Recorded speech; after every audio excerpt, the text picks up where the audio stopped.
বিশ্বাস করুন, শুধু আস্তাগফিরুল্লাহ বলার মাধ্যমেই বন্ধ দরজাগুলো খুলে যেতে পারে। রিজিক, সন্তান, ইজ্জত সব কিছুই আবার ফিরে আসতে পারে।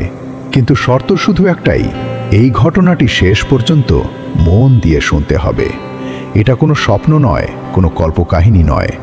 এটি এমন এক বাস্তব ঘটনা যা ইমাম আহলে সুন্নাত হযরত ইমাম আহমদ ইবনে হাম্বল রহমতুল্লাহি আলাই নিজ চোখে দেখেছিলেন, আর যা ইস্তিগফারের বাস্তব শক্তিকে চিরকালের জন্য স্পষ্ট করে দিয়েছে।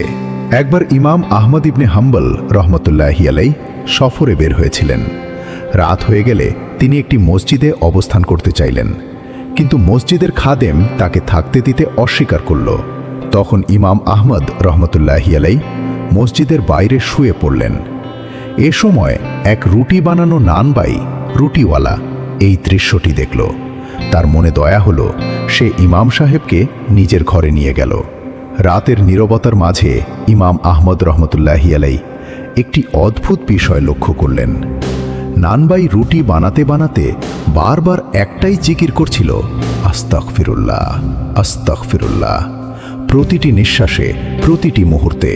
ইমাম আহমদ রহমতুল্লাহি আলাই তাকে জিজ্ঞেস করলেন, তুমি কি এই ইস্তিগফারের কোনো প্রভাব তোমার জীবনে দেখেছ?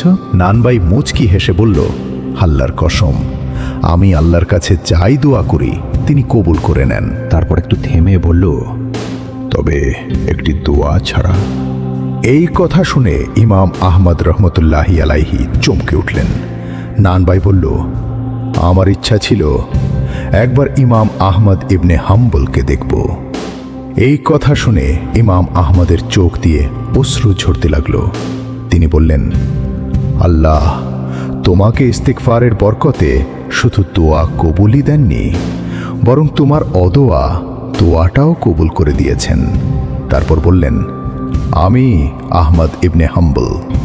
এটাই তো কুরআনে বলা হয়েছে, তোমরা তোমাদের রবের কাছে ক্ষমা প্রার্থনা করো, নিশ্চয়ই তিনি অতি ক্ষমাশীল।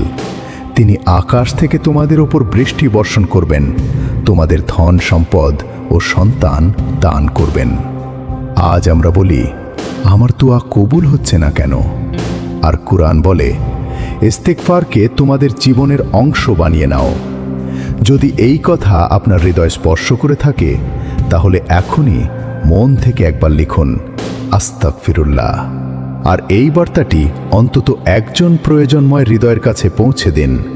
হয়তো কারো পুরো জীবনটাই বদলে যেতে পারে।